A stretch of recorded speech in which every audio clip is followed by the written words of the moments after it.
है प्रसाद जो जितिया में चढ़ाया जाता है। उधर जा रही हो, उधर ऐसे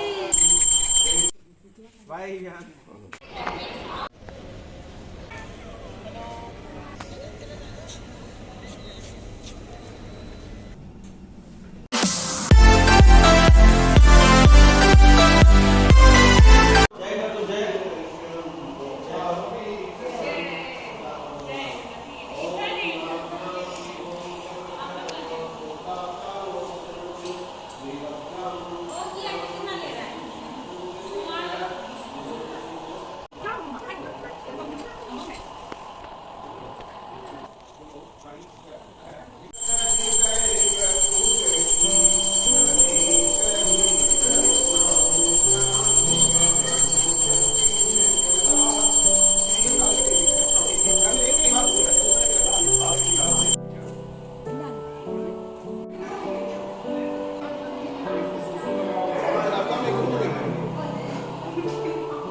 hello guys, good morning, welcome back to my channel Smita's live. तो आप सभी को मेरा सादर प्रणाम, नमस्ते, सत श्री अकाल। कैसे हो आप सब?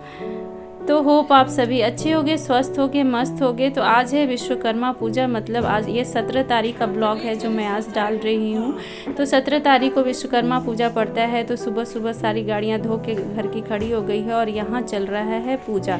तो आज मैं निकल रही हूँ, कहाँ निकल रही हूँ मैं आगे ब्लॉग में आपको बताऊँगी। तो ब्लॉग से जुड़े रहना लास्ट तक और सब्सक्राइब करना मत भूलना।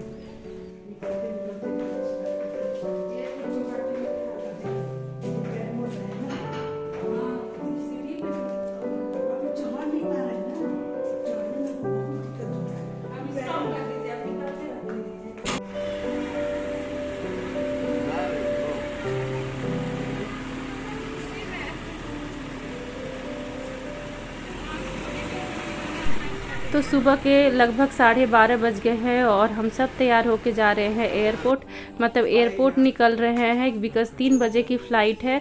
तो बच्चों के साथ क्या होता है कि आप 2 घंटे से पहले ही निकलो, क्योंकि बच्चों के साथ थोड़ा सा टाइम लेकर चलना चाहिए। बिकॉज़ इस वजह से हम थोड़ा पहले ही निकल रहे हैं। तो यहाँ हम सब निकल रहे हैं एयरपोर्ट के लिए। आज मैं कहाँ जा रही हूँ, मतलब इरा इव्यान नानी के साथ जा रहे हैं या नानी के बिना जा रहे हैं, ये आपको आगे ब्लॉग में पता चलेगा। तो फिलहाल हम सब निकल रहे हैं एयरपोर्ट के लिए। तो आपसे मिलती हूँ मैं एयरपोर्ट पे। ये क्या कहते हैं, हम लोग सब आएंगे ना तो निकल भाग जाएगा नवंबर में सब जुटेगा ना पूरा पक्का। नहीं तो हम लोग सोचे कि होटल का रूम रहेगा आप लोग के लिए, ताकि जो बच्चा ज्यादा बदमाशी करे उसको उस रूम में ठूस दिया जाए। हम लोग इव्यान कहाँ जा रहा है बेटू? बोल रहे हैं इव्यान नाना जी को छोड़ के जा रहा है। और के बाद आप सबसे मिलूंगी। फरवरी में बहुत ठंडा थोड़े दिन के बाद आप बहुत ठंड रहता है, तब तक स्टे करने का मन नहीं कर रहा था। कपकपी वाला ठंड रहता है। वेरी गुड राशि, बस लाइक कीजिए, सब्सक्राइब कीजिए, ये भी बोल दो। पैसा ही दिए हैं। तो चलते हैं, मिलते हैं एयरपोर्ट पे। इव्यान बाय बाय से बाय बाय। इव्यान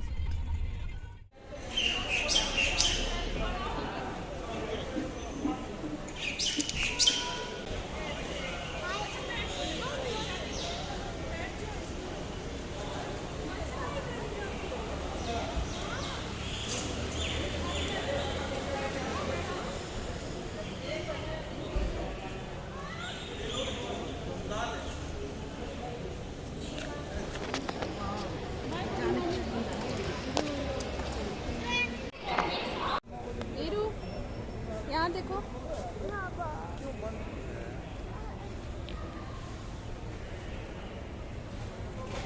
बैठ जाओ, बैठ जाओ। Very good.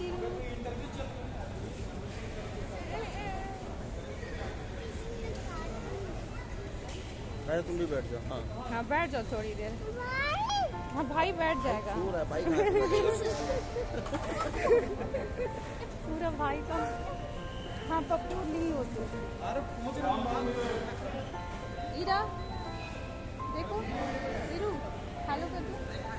तो फाइनली मैं बता दूं कि मम्मी नहीं जा रही, भाभी नहीं जा रही, सिर्फ मैं, इरा, इव्यान, राजा और मेरे हस्बैंड जा रहे हैं दिल्ली। तो दिल्ली में फ़िलहाल अपने दीदी के पास जा रही हूँ। ऐसे तो मैं दिल्ली बहुत दिन रही हूँ, 12-13 साल से मेरा वहाँ से रिश्ता है। और 2020 की स्टार्टिंग में मैं दिल्ली से आई थी और उस टाइम पे मुझे पता नहीं था कि कोविड की वजह से मैं रह जाऊँगी। फिर इरा, इव्यान मेरे पास आ गए, तो फिर उसकी वजह से मैं बहुत दिन तक मतलब दिल्ली से दूर थी। तो काफ़ी दिन के बाद ऐसा हुआ कि कुछ मेरा बिज़नेस पर्पस के वजह से मुझे जाना था और दीदी के पास भी मुझे जाना था, कुछ काम से आगे कुछ है हमारे घर में फंक्शन, तो उसकी वजह से तो मैं पहले ही जा रही हूँ। तो मेरे लिए बहुत ही खुशी का और बहुत ही इमोशनल मोमेंट था कि मैं मेरे एक जगह जहाँ से मेरा बहुत सारा मेमोरीज जुड़ा हुआ है और वहाँ मैं जा रही हूँ। तो मुझे बहुत अच्छा लग रहा था। और जब मैं यहाँ से निकली थी दिल्ली से, मतलब जब मैं निकली थी तो इरा, इव्यान मेरे पास नहीं थे और जब मैं रिटर्न वहाँ हो रही हूँ तो इरा, इव्यान मेरे पास हैं। और ये दोनों भी बहुत सुपर एक्साइटेड थे कि उनका फर्स्ट फ्लाइट जर्नी है। तो यहाँ पे हम लोग आ गए हैं बैगेज स्कैनिंग के लिए और बहुत लंबी लाइन थी। तो बस हम वेट कर रहे, इव्यान सो गया था तो इरा यहाँ मस्ती करी है, इव्यान सोया हुआ था। तो यहाँ पे हम बस लगे हुए हैं लाइन में और ये दोनों बच्चे बहुत सुपर एक्साइटेड थे।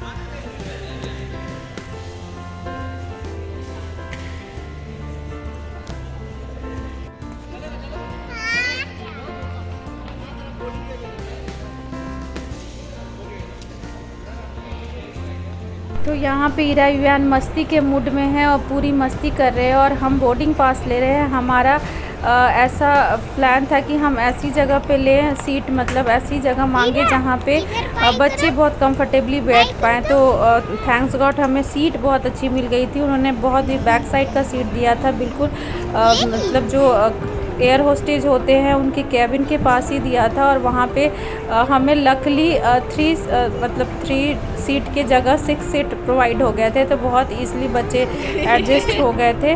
तो ये फर्स्ट ट्रिप था इन दोनों का और मैं बहुत डरी हुई थी कि पता नहीं कैसे रिस्पॉन्स करेंगे। तो यहाँ पे तो बहुत मस्ती के मूड में है इरा और बहुत ही इंजॉय कर रही थी। बिल्कुल इसे ऐसा नहीं लग रहा था कि ये किसी को खोज रही है, बहुत ही इंजॉय के मूड में थी और बहुत अच्छे से एयरपोर्ट पे मस्ती कर रही थी।